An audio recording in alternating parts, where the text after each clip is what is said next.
Everyone, good morning. Welcome back to my channel झुमादे। আবার চলে আসলাম mini blog নিয়ে। আজ আমি ইম্পর্টেন্ট একটা কথা তোমাদের সাথে শেয়ার করতে ব্লগটা নিয়ে আসলাম। তার জন্য তাড়াতাড়ি করে ব্লগটা এডিট করে তোমাদের সাথে শেয়ার করব বলে তাড়াতাড়ি করে ব্লগটা শুরু করেছি সকাল। তো এখন 10টা বাজে, তো আমি একটু স্টাইল করেছি, তো কয়েকটা শর্টসও বানিয়ে নিয়েছি, চ্যানেলে দেখেছই। তো কাজগুলো পরে করব, ভাবলাম যে ব্লগটা শুরু করে তোমাদের সাথে প্রথম আমি এই কথাটা শেয়ার করে দিই।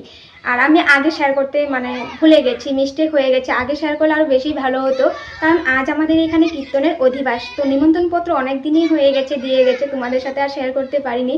তো যাই হোক, তার জন্য আমি সকাল সকালেই ব্লগটা এডিট করে তোমাদের সাথে শেয়ার করছি।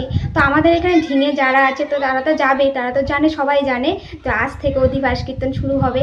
তো অনেক দূরের যারা আমাদের এখান থেকে একটু দূরে দূরে আছে, ধরো নগাঁও, ময়রাবাড়ি, দুমদিমায় অনেক অনেক জায়গা আছে, যারা সবারই ইচ্ছে থাকে আমাদের এখানে কীর্তন দেখার। কারণ আমাদের এখানে কীর্তন অনেক ভালো হয়, আর অনেক সুন্দরভাবে কীর্তনগুলো হয়, আর অনেক দিন হয়। তো নিমন্ত্রণপত্রটা দিয়ে গেছে, তো ওটা দেখাই তোমাদেরকে।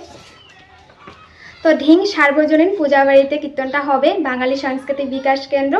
তো তোমরা সবাই আসতে পারো। তো আজ অধিবাস, তার জন্য আমি ব্লগটা সকাল সকাল তোমাদের সাথে শেয়ার করেছি। যারা সামনে আছো আসতে পারবেই। সন্ধ্যা আরেকটা আছে চিঠিটাতে সব কিছু লেখা থাকে, কটা থেকে স্টার্ট হবে, কটার সময় শেষ হবে, সমাপ্ত হবে, আর কবে কীর্তনটা সমাপ্ত হবে, ওগুলো লেখা আছে চিঠিপত্রতে। তো আজ 11 ফাল্গুন, তো শনিবার 24 তারিখ ইংলিশে। তো 5টা 20 থেকে আর স্টার্ট হচ্ছে অধিবাস, আর সমাপ্ত হবে 20 ফাল্গুন। তো কতদিন হবে, 11 তারিখ থেকে 20, তো অনেক দিন কীর্তন, অনেক ভালো হয় কীর্তন। যাদের ইচ্ছে আছে আসতে পারো। তো আজ অধিবাস, তো যাদের অধিবাসও আসার অনেকের ইচ্ছে থাকে, তো আসতে পারো। তো আমি তো কোনোদিনও অধিবাসে যাইনি অবশ্য আমাদের এখানে কীর্তনে। তো আজ যাবো ভেবে তোমাদের সাথে ব্লগটা শেয়ার করেছি।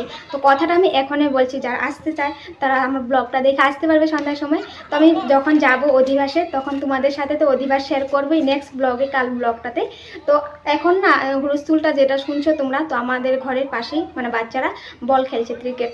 তো দেখাই তোমাদেরকে।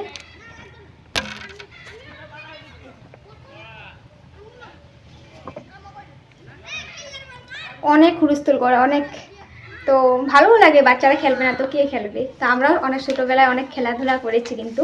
তো আমরা এরকমই সকালবেলা খেলতাম, বিকেলবেলা খেলতাম, দাইরা, কবাডি। তোমরা হয়তো এগুলো খেলার অন্য কিছু নাম দিয়ে বলতে পারো, কিন্তু আমরা এগুলোই বলি, তার জন্য এটাই বললাম। তো অনেকেই বুঝে, অনেকে হয়তো বুঝে না, অন্য কিছু এই খেলাগুলো নাম দিতে পারো। তো যাই হোক, তোমরা যদি আসতে চাও আসতে পারো। তো আজ আমি তোমাদের সবাইকে রিকোয়েস্ট করছি, তো আমার চ্যানেলে 7000 সাবস্ক্রাইবার কমপ্লিট হবে, আর অল্প বাকি আছে। তো 6000-এ বললাম। তো 6000 থেকে যদি 2000 মানুষ আমার ব্লগগুলো সবাই দেখো, 2000 মানুষও যদি দেখো, তো অনেকখানি আমার ওয়াচ টাইমটা কমপ্লিট হয়ে যাবে। তার জন্য আমার 6000 সাবস্ক্রাইবারদের সবাইকে রিকোয়েস্ট করছি, প্লিজ তোমরা আমার 2000 সাবস্ক্রাইবাররাই দেখো আমার ব্লগগুলো, তবে কিন্তু অনেকখানি আমি আগে যেতে পারবো। তো আছো আমার চ্যানেল আমি জানি, তো আমার ব্লগ না দেখতে পারো, কিন্তু শর্টস তো দেখো। তো আমি এখন থেকে তোমাদেরকে রিকোয়েস্ট করছি, ব্লগগুলো দেখে নাও প্লিজ। তো আজ এখানে রাখছি, তো নেক্সট ব্লগে তোমরা দেখতে পাবে অধিবাস। তো তোমাদেরকে আমি নিমন্ত্রণ জানিয়ে দিলাম, তোমরা যারা আসতে চাও আসতে পারবে। তো রাখলাম, বাই বাই।